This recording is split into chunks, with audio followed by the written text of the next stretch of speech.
के ऊपर? देखिए, माननीय ठाकुर जयराम जी ने, मैंने आज मीडिया में इस बात को मैंने भी देखा है। मैं हूं HIV वायरस, नाम तो सुना ही होगा।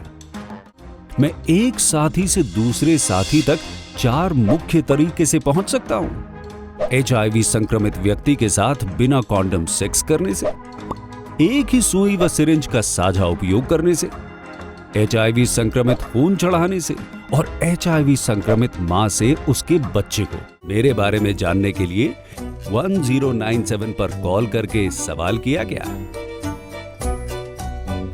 हिमाचल प्रदेश राज्य एड्स नियंत्रण समिति द्वारा जनहित में जारी।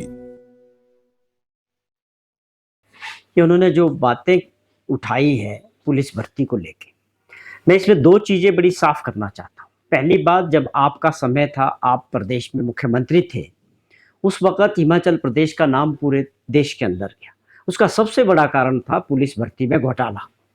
और वो घोटाला ऐसा था कि पुलिस भर्तियां हो रही थी, पुलिस ही भर्ती करने वाली थी, और उसके पर्चे किस तरह से बिके, लीक हुए, और उसके ऊपर धंधा किया लोगों ने।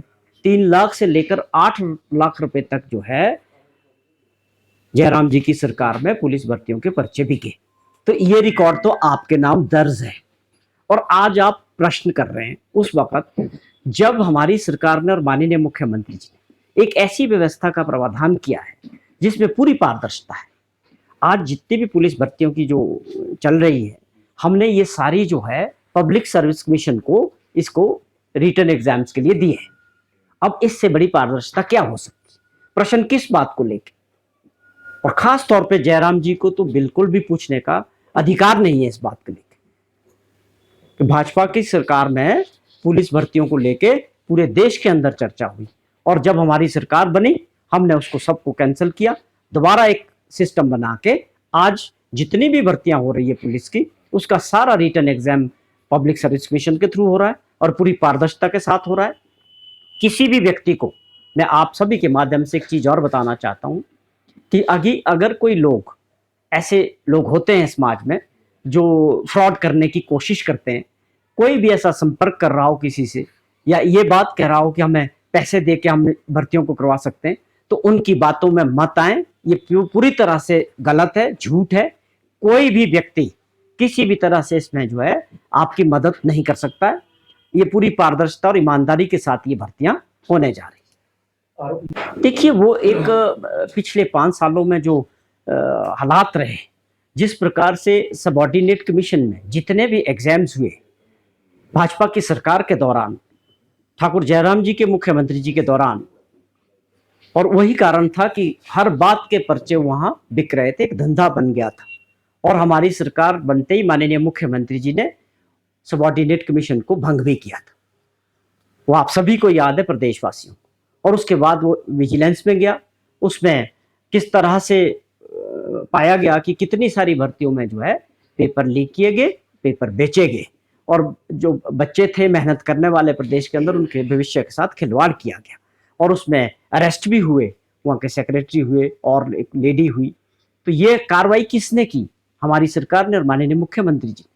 तो ये सारी व्यवस्थाएं कहाँ से मिली? पिछली 5 साल जो सरकार रही भाजपा की और जयराम जी की, ये सारी व्यवस्थाएं आप बना के गए थे। मैंने पुलिस भर्ती का जिक्र किया, वो व्यवस्था आपने बनाई थी। मैंने ये जिक्र किया कि जो हमीरपुर में सबऑर्डिनेट कमीशन था, उसमें जो भर्तियां थी, उसमें जो भ्रष्टाचार था और वो अड्डा बन चुका था, वो व्यवस्था भी जयराम सरकार के 5 वर्ष के दौरान फलती रही। और हमने आते ही इस सारे सिस्टम को, भ्रष्टाचार को दूर किया और भर्तियों में पारदर्शिता लाने के लिए नया सिस्टम बनाया है। तो आज अगर कहीं भी ऐसी कोई शिकायत आएगी कि कोई पर्चा लीक हुआ है या कोई व्यक्ति गलत तरीके से लोगों से पैसा ऐंठ रहा है, इस पे ऊपर सरकार, पुलिस पूरी जोर से कार्रवाई करेगी। किसी को भी बख्शने का कोई मतलब नहीं है। हमारी मंशा पहले दिन से इन विषयों को लेके बड़ी साफ है।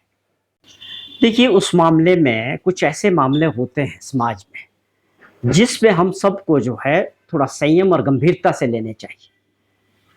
लेकिन दुर्भाग्यपूर्ण वंश आप देखिए जो वहां मामला था, और अल्टीमेटली जो प्रशासन कह रहा था, जो चीज सच्चाई सामने आ गई, वो लड़की अपने घर आ गई, मजिस्ट्रेट के सामने अपने आप को उसने बयान दर्ज कर दिया कि मैं बालिक हूं और अपनी इच्छा से अपने दोस्त के साथ गई थी और वापस आ गई।